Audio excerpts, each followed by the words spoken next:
A nombre de la Secretaría de Cultura del Gobierno del Estado de Chihuahua, el Forca Noreste y el Festival de Arte Nuevo en su cuarta edición Espacios Híbridos, les agradecemos su participación en la conferencia Espacio de Fala, herramientas de investigación para el arte contemporáneo en relación a género y sexualidad con Guillermina Bustos. Guillermina es artista, investigadora y activista.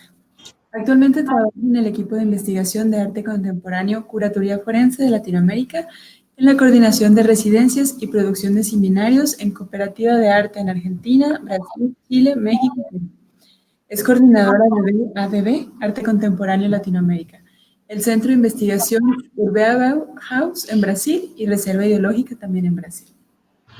Espacio de Fala es un trabajo que tiene como objetivo ser una herramienta de referencia para hacer análisis, investigación y producción de arte contemporáneo en relación a género y sexualidad en América Latina. Un espacio para la investigación histórica sobre feminismo y estudios LGTB, un programa de residencias de arte contemporáneo que tuvo ya 2 ediciones, en septiembre y octubre del 2019 en São Paulo, Brasil, una publicación y un encuentro de debate con especialistas. El trabajo que abordará hoy fue posible gracias a un equipo conformado por Guillermina Bustos, Federico de la Puente, Luciana Serrano, Belén Carpentier, Gabriela Díaz Velasco, Melissa Raggi, José Sepúlveda. Le recordamos que este es un espacio de diálogo y que pueden comentar o preguntar a través del chat de esta transmisión. Y al final tendremos un breve espacio de preguntas y respuestas. Sin más, cedo la palabra a Guillermina Bustos. Muchísimas gracias, Fernanda, bueno, y Angélica también por la oportunidad de estar en este festival, bueno, y a todas las personas que lo hacen posible. La invitación era a propósito de hablar de Espacio de Fala, que como comentó Fernanda, conformó diferentes etapas. En realidad es una gran investigación sobre arte contemporáneo, género y sexualidad, que se fue desdoblando en diferentes actividades e instancias. La primera de ellas fue una residencia de arte contemporáneo que participaron personas de toda América Latina, aquí en Sao Paulo, Brasil, donde en este momento estoy. Después realizamos una publicación, de hecho participó Frida Martínez, que estuvo en la charla anterior de esa edición, y de un texto dentro de la publicación. Y la última instancia fue este año, ya en modo online, un encuentro con especialistas dedicados a cuestiones de género y sexualidad en relación al arte contemporáneo. Es una iniciativa que comienza en 2019, que como bien mencionó Fernanda, la conforman Federico de la Puente, Belén Charpentier, Luciana Serrano, Jorge Sepúlveda, y se unieron al equipo hacia el final Gabriela Díaz Velasco y Melissa Raggi. También contarles que es un equipo latinoamericano, hay personas de Chile, Argentina, de México, de Colombia. Entonces siempre es una forma de trabajar y un carácter de las iniciativas que nosotros encaramos, que tenga esta cuestión de mirada de diferentes regiones y de colaboración y participación latinoamericana. Bueno, y también formo parte yo del equipo. Yo me identifico como artista investigadora, también como migrante, o sea, nací en Argentina, actualmente vivo en Brasil, bisexual y poliafectiva. Es interesante eso, siempre mencionar, y tiene mucho que ver con la investigación que nosotros venimos pensando, la necesidad, en realidad el uso político que pueden tener este tipo de denominaciones o rotulaciones, y además entender que son variables. O sea, para traer un caso personal, yo durante parte de mi vida me identifiqué como heterosexual, después como lesbiana, actualmente como bisexual, y fue una cuestión de ir asumiendo identidades según comprendía mi estar en el mundo y mi relación con los demás, pero entender que lo bueno, lo útil en realidad de estas identidades es que son políticas y son habilitantes. Por eso decidir continuar enunciándolas, aunque sabemos que son mutables y que están sujetas a modificación. Sobre eso quiero pasar a la primera parte, que tiene que ver con por qué investigar desde el arte los fenómenos del género, el fenómeno de la sexualidad o la orientación sexual. También entendiéndolo desde una perspectiva feminista, eso es importante de mencionar, feminista interseccional. Es la primera idea a la que desde la cual abordamos esta investigación tiene que ver con una diferencia entre cultura y arte contemporáneo. Específicamente hablando de la cultura como una serie de órdenes simbólicos que están orientados a que nosotros vivamos juntos, estemos cohesionados, nos sintamos parte de un grupo, tengamos pertenencia, y uno se podría poner a pensar cuál es lo problemático de esa cohesión, lo que dificulta y lo que trae, lo que trae de problemático para relaciones sociales. Para que haya cohesión, o sea, para que nosotros nos sintamos parte de un grupo o nos sintamos parte de una identidad, necesitamos establecer un límite. ¿Cuál es el problema con establecer un límite? Voy a traer un ejemplo muy simple y que para Chihuahua, en el marco en el que estamos hablando, puede ser muy esclarecedor. Ustedes saben que México, del sur al norte, no es igual, las comunidades indígenas van variando, las culturas, las formas de referirse a las cosas, la carne asada que comen en Chihuahua, la diferencia entre quesadillas que hay en Ciudad de México y en el resto del país, todas esas cosas son órdenes simbólicos identitarios que establecen arraigo. O sea, si ustedes se sienten de Chihuahua es porque se identifican con algunos símbolos con los que fueron educados en ese territorio en específico. ¿Qué pasa con ustedes que viven en el norte de México? Están muy cerca de la frontera, donde de hecho hay comunidades indígenas que habitaban tanto en territorio de Estados Unidos como en territorio de México.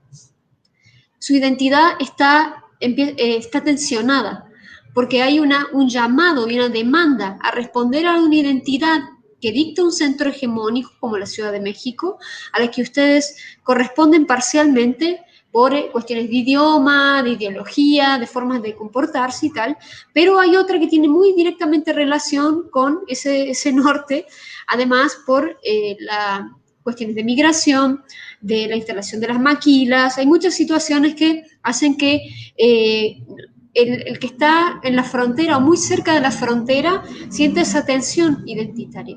¿Por qué? Porque la identidad establece un límite, dice, lo mexicano no es lo gringo. Ya, ¿qué ocurre con las personas que sienten una identidad mixta? O las personas que tienen hábitos que se corresponden a un territorio, tienen hábitos que se corresponden a un territorio diferente al que han sido educados.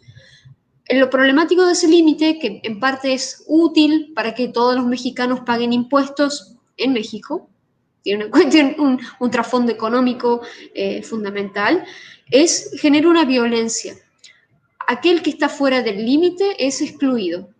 Y a propósito de traer un ejemplo propiamente de la comunidad LGTBQI+, en relación a la heterosexualidad obligatoria que todos hemos vivido, instalada a través de este modelo victoriano del siglo XIX y masificado después de la era industrial, todo el que no corresponde a una identidad heterosexual, que es la obligada, que es la demandada, es excluido.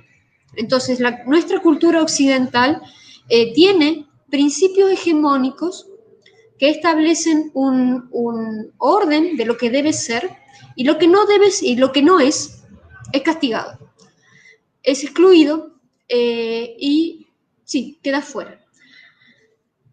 Ok, por un lado la cultura provoca cohesión, pero por otro lado provoca exclusión.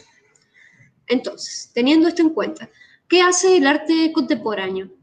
Nosotros proponemos que el arte contemporáneo primero tiene una capacidad de poner a prueba el límite, o sea, intentar ver cuánto aguanta, proponer extensiones del límite, proponer otros órdenes simbólicos posibles para intentar proponer actualizaciones de la cultura, actualizaciones de esa construcción ordenada de lo que nosotros podemos imaginar como el mundo.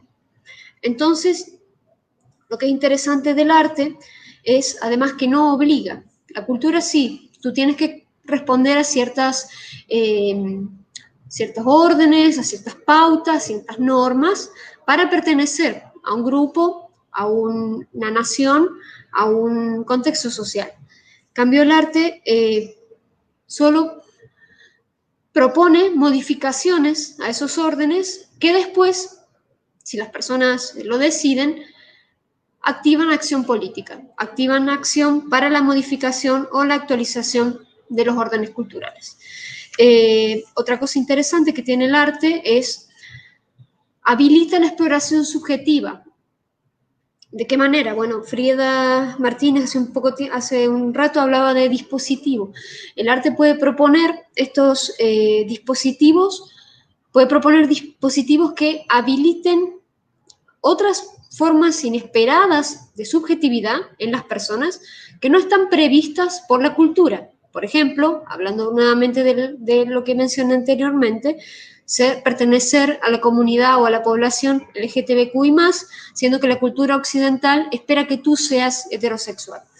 Esa es una forma imprevista de las personas comportarse, y el arte puede acentuar, puede enfatizar o habilitar esa pregunta o esa duda sobre el límite que la cultura establece. ¿Por qué toda esta larga introducción? Porque cuando decidimos en Espacio de Fala, junto con nuestro equipo, investigar género y sexualidad, nos preguntábamos, nosotros como investigadores de arte contemporáneo y también algunos de nosotros artistas y curadores, era qué es lo que el arte contemporáneo podía hacer en relación a una área de la cultura que ya es disidente, o sea, que ya se comporta como una puesta en duda y una puesta en problemas de la cultura hegemónica. Bien, sobre eso llegamos a diferentes preguntas que luego nos condujeron a la realización de algunos diagramas que voy a mostrar después. Entendemos que, por ejemplo, hay una cultura LGTBQI+, que es hegemónica, y eso es indiscutible. Existe capitalismo rosa ya hace muchos años, desde los años 90. Sabemos que dentro de las letras LGTBQI+, la G de gay es la que tiene más presencia, la que tiene más participación en la economía, más participación en los espacios de poder. Después sabemos que la B, la bisexualidad, está fuertemente invisibilizada. De hecho, casi en América Latina hay pocas organizaciones políticas o civiles que estén dedicadas exclusivamente a esta orientación sexual. De hecho, conozco específicamente casos en Brasil y Argentina. Si conocen otros casos, estaría súper bueno que me lo comenten. Ni hablar de la sexualidad lésbica o lesbiana, que también está fuertemente invisibilizada, desplazada de los espacios de poder y enunciación, los espacios de fala, como dicen aquí en Brasil, y aún más compleja la situación de la identidad trans, de las personas de género trans, mujeres trans y hombres trans, que también se encuentran en una situación sumamente precaria. Ustedes sabrán que la mayoría de las personas trans tienen un promedio de edad de vida de 35 años, que tiene que ver con haber sido expulsados de su casa muy jóvenes, no haber completado la formación básica, no poder acceder a trabajos y quedar en una situación de efectiva precarización laboral y económica, por lo cual su edad, su promedio de edad es muy bajo. De hecho, sabemos que en América Latina hay pocas legislaciones, ha habido recientemente legislaciones para cuestiones de identidad trans, pero son muy recientes las legislaciones para trabajo de personas trans o travestis, en el caso de Uruguay, Argentina y Brasil. Entonces, ¿hay una cultura LGTBQI+ hegemónica? Sí. ¿Qué es lo que el arte puede hacer con eso? O sea, hay un status quo de lo que es lo LGTBQI+. El arte puede llegar a preguntarse por esa hegemonía, intentar proponer formas de desarmarla o desarticularla, o proponer formas de habilitación subjetiva para las identidades que están invisibilizadas. Otra pregunta que nos hacíamos cuando abordamos este trabajo era, ¿la visibilidad es suficiente? O sea, trabajos de arte que establecen espacios de visibilidad, siendo además que la idea de visibilidad es un concepto de los años 90 en Estados Unidos, que tiene que ver con la conformación de los Pride, de las paradas, de estos desfiles que comienzan en los años 90, que son muy diferentes a las protestas LGTB que había ya en América Latina desde los años 80. Los Pride en Norteamérica tienen una coincidencia súper fuerte con el reconocimiento del capitalismo neoliberal de la diversidad como una potencia, lo cual, en contraposición a las ideas anteriores, no voy a decir diría así, de las diferentes formas de socialismo, que pensaban el sujeto como un sujeto homogéneo, el hombre como un sujeto homogéneo, y ese sujeto homogéneo era un hombre blanco heterosexual cis. El capitalismo neoliberal trae consigo la posibilidad de explorar la diversidad, tanto para la comunidad LGTBQI+, como para los feminismos. O sea, fue una coincidencia súper fuerte y de potencia de esos espacios, pero para la visibilidad. Y nosotros nos preguntamos, ok, ¿qué es la visibilidad? ¿Es importante? Sí. ¿Cuáles son los efectos políticos de la visibilidad y los efectos políticos de solo ser visibles? Siendo que estructuralmente estamos sujetos al mismo modelo económico que nos oprime y nos exige estar en una situación de constante competencia. Entonces nos preguntamos, ¿la visibilidad es suficiente? ¿Los artistas deben continuar haciendo visibles las problemáticas de género y sexualidad? Y en eso nos preguntamos por obras que solo reafirman lo que la cultura ya reafirma, o sea, afirman lo que la cultura ya entendió como parte de su cohesión, ya integró a su status quo, ya integró a su norma, a su orden.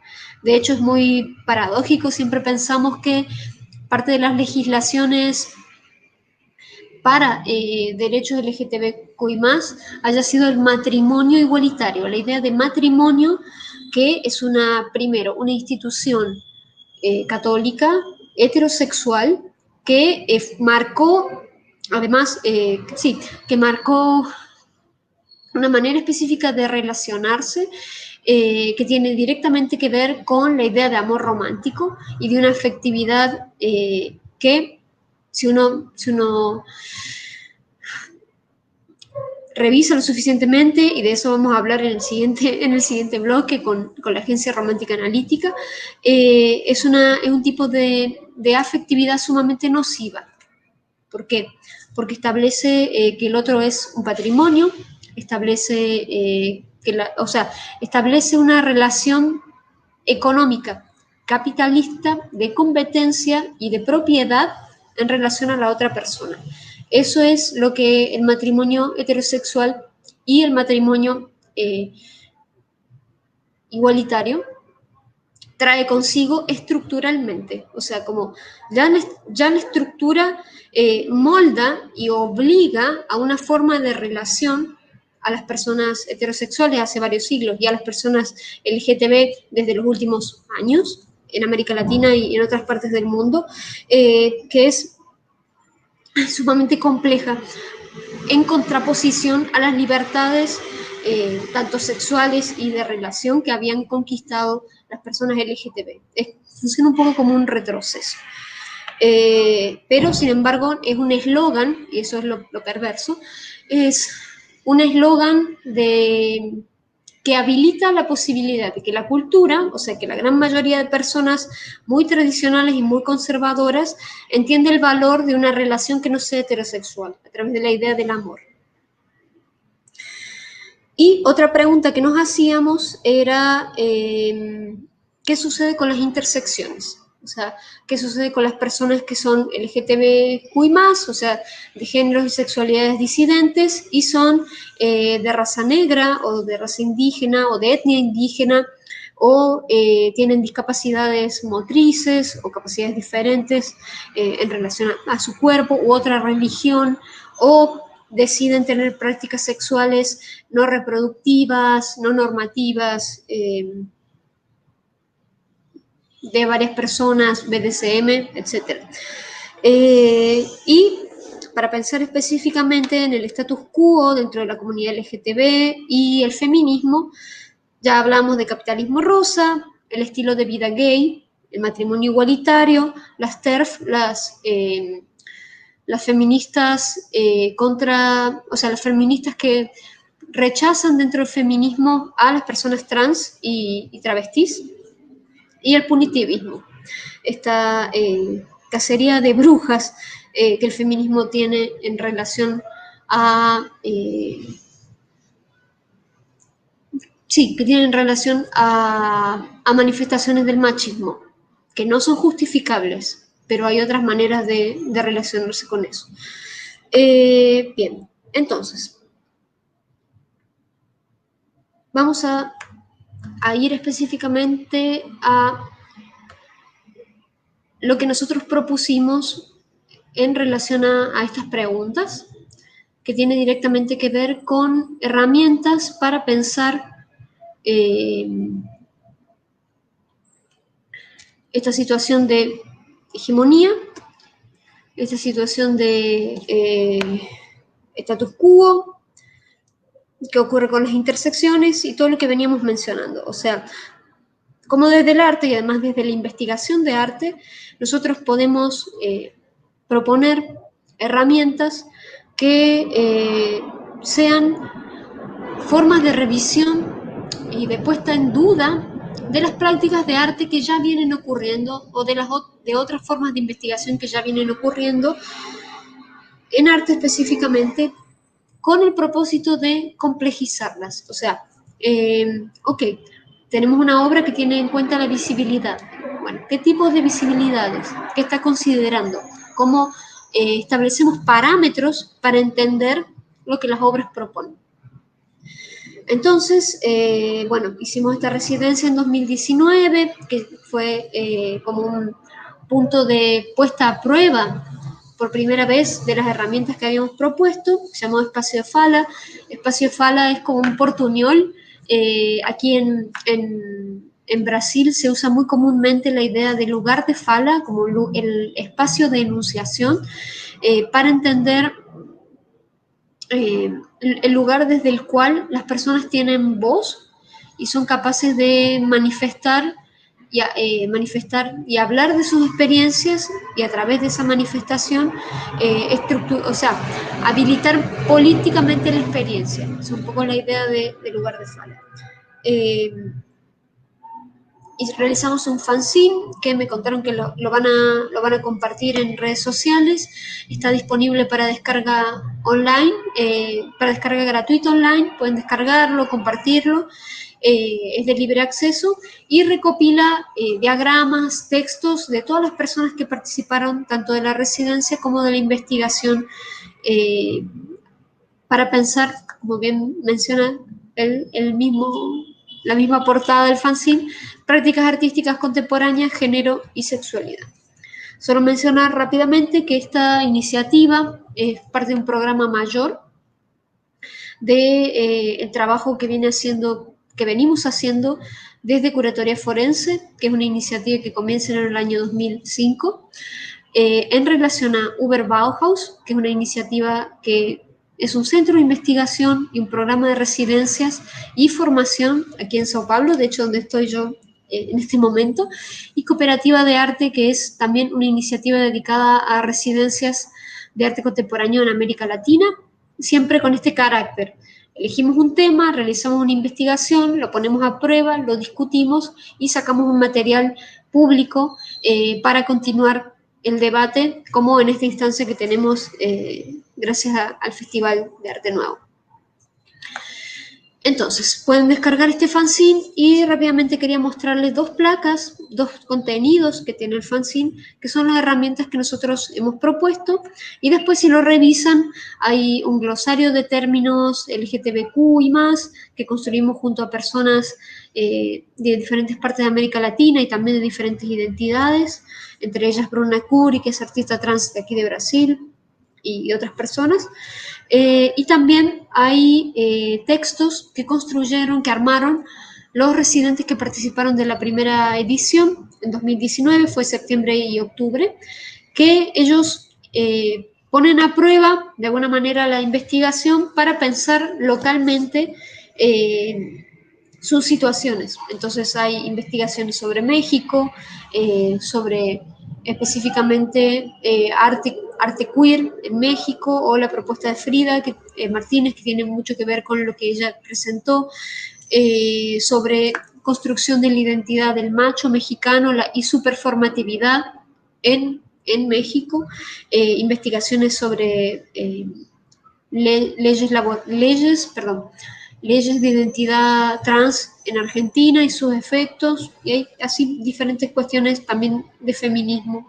Está interesante para revisar los casos y las perspectivas de análisis de las personas que participaron en la residencia. Y quería mostrarles esto, que es un diagrama que construimos junto con Luciana Serrano, que ella es argentina, también vive en Buenos Aires, para tratar de pensar las intersecciones. Esto parece un diagrama enorme y muy complejo, pero en realidad es muy simple de acceder. La idea es, ¿qué tan complejo es hablar de género y sexualidad? ¿Qué es lo que tenemos que tener en cuenta al momento de pensar, trabajar, investigar o hablar de estos temas? Y de nuevo, considerar qué es lo que ya es hegemónico, qué es lo que ya pertenece al status quo. Entonces, al centro ven la palabra política, después le sigue un segundo círculo, que son unos rombos. Eso es lo que corresponde a lo que ya está integrado en la cultura de diferentes órdenes, que son todos los que están en círculo. Después cada orden tiene subelementos, que a la vez sus subelementos tienen una sección que ya pertenece también al status quo, y al final de todo hay unas palabras en color, que eso es lo más hegemónico dentro de ese orden de la cultura. Solo para rápidamente mostrar un ejemplo, aquí tenemos, bueno, política, género y sexualidad. Aquí ven que en el rombo dice heteronorma, que es lo que ya venía mencionando antes. Todos cuando nacemos somos obligados o imaginados como heterosexuales. Eso corresponde al orden del sexo o la sexualidad. Específicamente el sexo, después especificamos sexualidad, que se divide en tres secciones, ese orden: sexualidad, práctica sexual y genitalidad. Y en relación, por ejemplo, a la sexualidad, ahí están las diferentes orientaciones sexuales: heterosexual, homosexual, bisexual, lesbiana, pansexual, asexual y varias otras. Lo que está en rojo es lo que ya está integrado a la cultura como, ok, es posible de vivir así, por lo menos para hablar de América Latina. Sabemos que este diagrama va a ser modificado según cada región y según el contexto donde se ha puesto en uso. Por ejemplo, en el caso de Rusia, donde la homosexualidad es penada legalmente, no podríamos hablar de los homosexuales como parte de la hegemonía, pero sí en América Latina. Y las sexualidades que no tienen tanta visibilidad. Por otro lado, las prácticas sexuales, sabemos que hay prácticas sexuales que son hegemónicas, que ya son permitidas y entendidas como parte de la sociedad y posible de ser ejecutadas, que es específicamente las prácticas reproductivas. Y después específicamente hay diferentes otras prácticas sexuales. La masturbación al día de hoy es bastante aceptada y posible de ser practicada, pero hay otras que todavía están fuertemente estigmatizadas, como las prácticas BDSM, las prácticas de orgía, hacer tríos, hacer swinger o intergeneracional entre personas de generaciones diferentes. Esto tiene directamente que ver con el círculo mágico, que es un diagrama de Gail Rubin, que es una feminista, además practicante de BDSM de los años 80, que tiene un texto muy interesante sobre esto y propone un diagrama sobre cuáles son las prácticas que ya en los 80 eran posibles de ser consideradas como socialmente aceptables y cuáles no. Y al final, la genitalidad tiene su status quo o está integrado en la cultura, lo que es el binarismo, o sea, ser hombre o mujer, tener sexo, tener genitalidad de hombre o genitalidad de mujer, y no así las personas intersex.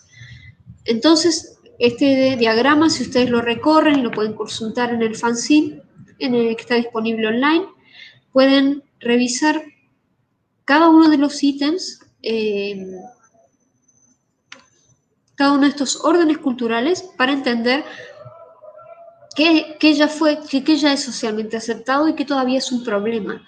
Y en ese sentido, si ustedes son artistas contemporáneos o investigadores o curadores, pueden evaluar o revisar la propia producción para entender, ok, sobre lo que yo estoy trabajando no tengo cruces interseccionales, por ejemplo, solamente estoy hablando de sexo y no estoy hablando de raza, o no estoy hablando de idioma o nacionalidad, cómo todas esas variables van afectando en estos intercruces y complejizando las prácticas de arte. Y por último, estamos yendo bastante rápido, sí, estamos bien, mostrarles este diagrama que tiene que ver con entender el rango de influencia de nuestras prácticas como artistas o diferentes roles dentro del sistema de arte. Hay que entender una cosa que de hecho viene de un diagrama de un señor Thomas Lichhorn, que realizó en 2010, que está en un texto de Claire Bishop. Ese diagrama hace una diferencia entre campo de conocimiento y comunidad. Y dice, el campo de conocimiento o el sistema de arte, por ejemplo, esta instancia de festival en la que estamos, tiene como prioridad establecer parámetros en relación a las prácticas de arte. Y la comunidad tiene como prioridad establecer juicios sobre lo que está viendo como propuesta del arte. Entonces nosotros nos ponemos del lado de intentar establecer de alguna manera parámetros para medir la influencia, el efecto de los trabajos que nosotros estamos realizando. Nosotros decimos sobre todo para medir el esfuerzo, o sea, entender cuáles son los efectos, tiene que ver con saber cuáles son los alcances que tenemos, que nosotros como artistas, investigadores y otros roles tenemos al trabajar en relación a fenómenos de la cultura, en este caso específicamente género y sexualidad, pero pueden ser cualquier otro fenómeno, y entender cuál va a ser la influencia, o sea, previene que uno pueda ajustar y ser mucho más específico y teledirigido en la influencia que quiere causar. Y solo mencionar, esta es una obra de Juvenal Barría, es un artista de Valparaíso, pueden revisarlo, la imagen que está detrás, se llama Antropología de Servicios, del año 2018, es muy interesante su trabajo. Pero yendo específicamente al diagrama, ven que está dividido en dos. De un lado dice fenómeno, obra, cultura y política pública, y del otro lado dice influencia, sistema de arte imaginario y política. Este diagrama fue diseñado junto a Belair Charpentier, que también es de Buenos Aires, de Argentina, y especialista en feminismo. Junto con ella pensábamos, el fenómeno es lo que nosotros estamos proponiendo. Como ahí distinguimos tres tipos de fenómenos, que puede ser una obra, puede ser un fenómeno de la cultura, o puede ser el establecimiento de una política pública, como una ley. La cultura, para darnos una idea, puede ser un meme, puede ser una canción, pueden ser, de nuevo, formas simbólicas que representan la identidad, que representan y reafirman el orden al cual decidimos pertenecer. Estos tres fenómenos tienen directa influencia en tres escenarios posibles. La obra generalmente tiene influencia en el sistema de arte o el campo de conocimiento del arte, a lo que ya mencionamos antes, pero es posible que tenga influencia en el imaginario o en la política. Aquí cuando hablamos de política nos referimos puntualmente a la forma de acción política ciudadana. De la misma manera, la cultura puede afectar al sistema de arte, sí. Hay veces que de hecho tiene una relación de tensión y de reciprocidad. Y también puede afectar a la política ciudadana y de la misma manera la política pública. Sobre esto, un caso que trabajó Eve Genice, que está dentro de nuestro fanzine, dentro de esta publicación, ella recopila la forma en que la ley de identidad trans en Argentina influenció para, después de haberse aprobado la ley, el aparecimiento de colectivos, prácticas de arte, diferentes fenómenos que fueron afectando el imaginario en Buenos Aires de lo que era ser una persona trans o travesti y hasta el punto de llegar a afectar la manera en que se empezaron a pensar algunas obras dentro del sistema de arte. Y claro que tiene una incidencia directa en la política ciudadana. ¿Esto por qué nos interesa? Porque sabemos que hay obras que pretenden afectar el imaginario o pretenden afectar la política y sin embargo su único efecto es el sistema de arte. Esto es para entender, o sea, ustedes podrían agarrar cualquier obra y ver dentro de este diagrama y en relación al diagrama anterior dónde estamos, o sea, dónde está la propuesta que nosotros estamos realizando con nuestro trabajo. Entonces, como les decía antes, son estas dos herramientas que nosotros propusimos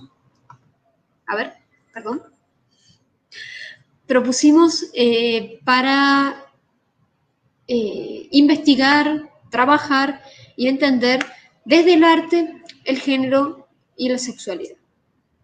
Creo que con eso termino. De verdad, muchísimas gracias. Estoy abierta a preguntas y a consultas. Y como les decía antes, pueden descargar todo el material de forma gratuita de los links que van a compartir desde el festival.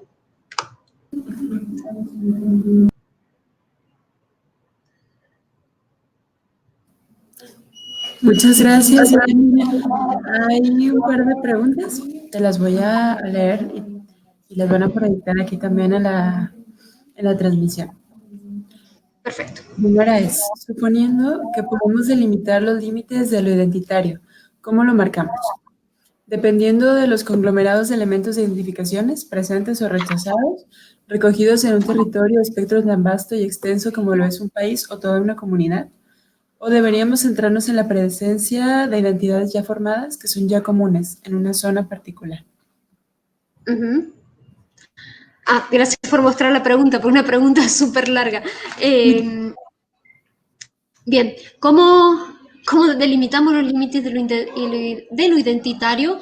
Eso es algo bastante complejo de hacer, es más simple de identificar. Muchas veces identificamos el límite cuando lo hemos cruzado. Eso es como bien evidente, sobre todo dentro de la cultura, donde muchas veces no son claros. Lo que es claro es la ley, pero la manera de que actúan sobre nosotros y en relación a nosotros, los órdenes culturales son casi imperceptibles. De hecho, no se tiene que notar, porque nosotros tenemos que entender que eso es natural y que eso es propio. Entonces, ¿cómo los marcamos y los identificamos? Bien, una opción posible es intentar cruzarlo, o sea, intentar actuar de una manera imprevista,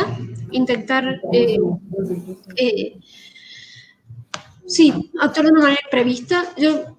Pero lo que es más conveniente para darse cuenta de cuáles son los límites que nosotros hemos integrado es entrar en contactos con personas que no son tus pares, o sea, que no son tu familia, que no son tus amigos, que no son las personas que viven en tu misma región, sino si tienes posibilidad de entrar en contacto con personas de otros países o entrar, sí, en contacto con personas de otras regiones y sentarte a conversar, ahí rápidamente vas a identificar cuáles son los órdenes que tú has integrado por esta diferencia, esta distancia, es decir, qué raro lo que él está pensando, en el sentido de que tanto lo que yo pienso como lo que él piensa puede ser perfectamente verdadero, pero en realidad tiene que ver con usos y hábitos y normas que corresponden a territorios diferentes. Entonces, esa sería una posibilidad de identificarlos primero y después para marcarlos en eso hay varias posibilidades, o sea, una vez que se han sido identificados. El arte es una posibilidad. De hecho, una de nuestras propuestas es que el arte es capaz de exhibir cómo están constituidos esos órdenes culturales, haciéndolos friccionar con órdenes que son imprevistos. No sé si respondí tu pregunta. Y gracias, va como la continuación. El arte se debe tratar como una producción que da visibilidad a la zona productora ante el del resto del mundo. Se refiere a la zona productora como un grupo poblacional o como una creadora de singularidades para que la zona se identifique. Convergencias con el resto. Y en caso de que el arte cumpla las dos funciones, ¿cuál de estas dos funciones está más presente al momento de realizar una obra? Ya, acá me voy a colgar de una idea que no es mía, que es de Sueli Rolnik, que es una crítica brasileña. Ella propone que el arte tiene una capacidad de actuación micropolítica, o sea, localizada. Y además el tipo de afectación que el arte contemporáneo tiene siempre es a un grupo muy reducido. Cuando es muy masivo, ya estás seguramente primero, en el rango de la macropolítica y probablemente actuando dentro de la cultura. Entonces, el arte tiene esta... ¿Y por qué lo llamamos contemporáneo? Porque tiene esta capacidad de poner a prueba o poner en duda los órdenes locales de forma contingente, time y site specific. Eso es un poco la idea. No va a ser igual en ese sentido el arte que está producido en Chihuahua al arte que está producido en Ciudad de México, en Guanajuato, en Monterrey, Puerto Vallarta, porque las personas habitan un territorio que tiene una cultura y un orden específico. A través del arte son capaces de poner a prueba o problematizar esos órdenes simbólicos pero lo van a realizar para que eso tenga un efecto, lo van a realizar a través de medios, o lo que decía antes Frida, dispositivos que sean de conocimiento común para las personas, porque si no, no existe la afectación. Si tú no trabajas con los lenguajes o los materiales o los conocimientos que las personas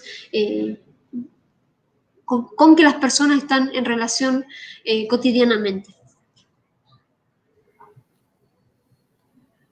Muchas gracias, Guillermina.